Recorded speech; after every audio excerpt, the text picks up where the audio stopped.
about how you could make cheap food from ramen, but this time we're talking about something else from Proverbs 31. You know, it talks a lot about the importance of a woman being able to clothe her family. And so Shelby and I were thinking how, you know, in the time that was written, clothing your family was actually quite the ordeal. You'd have to, you know, shear the sheep, make your own wool, turn the wool into yarn, knit your, you know, sweater from scratch. And it's a lot simpler today. But even then, shopping can still seem a little bit intimidating, especially when you don't have a lot of cash. And we're college students, we really don't. So I'm with Shelby, who's the thrifting expert in my opinion, and we're gonna head to the Ark and show you guys a few thrifting tips.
Hey guys, Shelby here. I wanted to give you guys my top 4 tips for thrifting.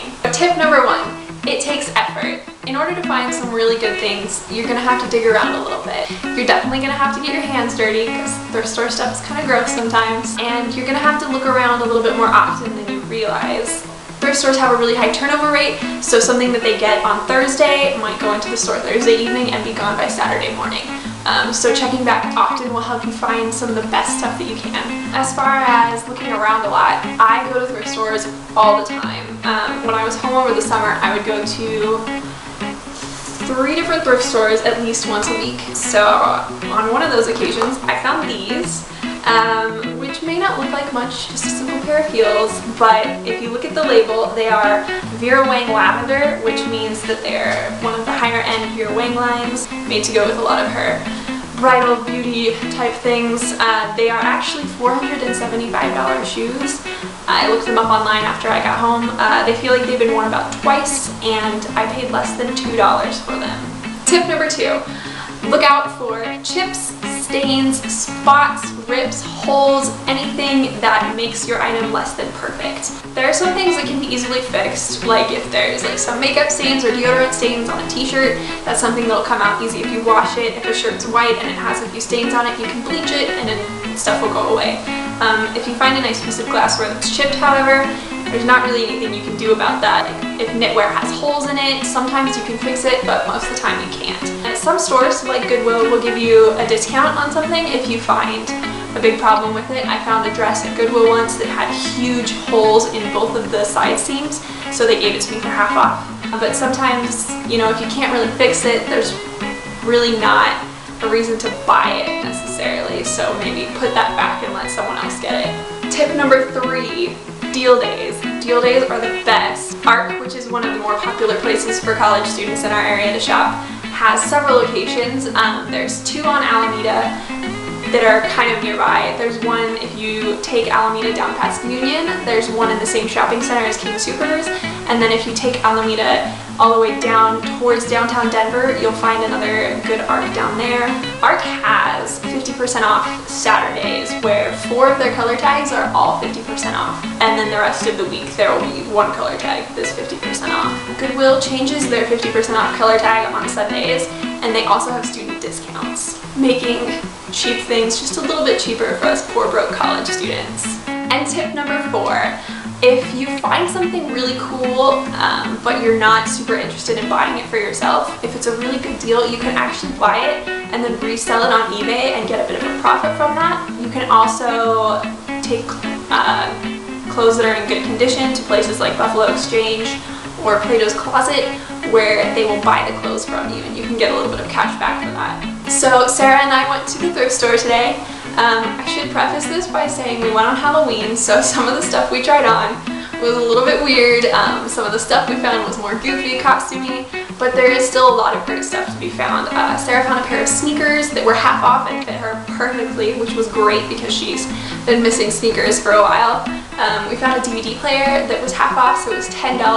Came home, plugged it in, had all the right cords for it, and it works beautifully. And then she dropping things. She also found this fantastic Kodak camera that was also half off, and I'm just going to add that to her collection. Some other great things that I found at thrift stores. I found these Converse. Converse are normally $50. I paid $7 for these, and they're a little bit beat up, but I think that beat up Converse have more character than brand new ones.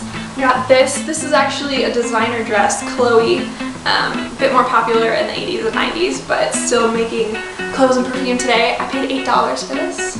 This lovely dress, which goes beautifully with my Vera Wang heels, and I paid about $4 for it. It fits me like a glove. It's wonderful. Got this Ann Taylor trench coat.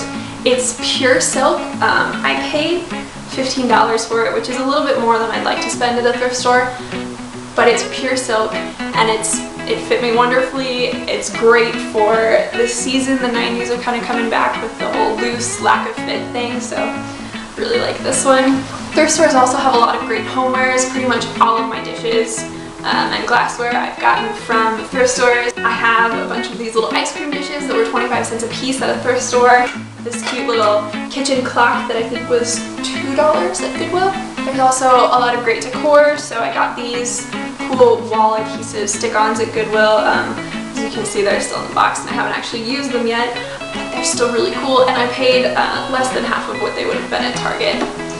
These cool signs, this one's from Goodwill, this one's from ARC. I think they were both they were both $4, so cheap little goodies that would be a good $15 at Ross or Target or anywhere else. And my favorite part, you can also get really cheap books at thrift stores. So this is actually the complete collection of Jane Austen's novels, which might not appeal to all of our viewers, but you can also get great cookbooks. There's all sorts of fiction and non-fiction. Sometimes you can even find textbooks at thrift stores for really great prices. So yeah, those are my top 4 tips for thrifting. I hope these help you guys out a little bit, saving money, thrifting, having fun, and if all else fails, thrift stores are always great, cheap entertainment. Thanks, bye.